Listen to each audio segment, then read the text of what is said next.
இத்தனை நாள் வாய்மொழிந்த சித்திரமே இப்பொழுது மௌனமேந்தானோ மின்னலென மின்னிவிட்டு கண்மறைவாய் சென்று விட்ட மாயம் நீதானோ உன்னால் வந்த காதல் உன்னால் தானே வாழும் என்னை நீங்கி போனார்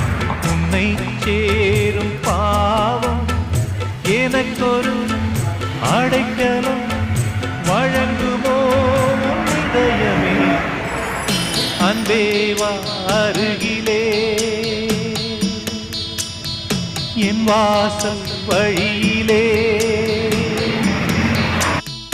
உல்லாச மாளிகை மாளிகை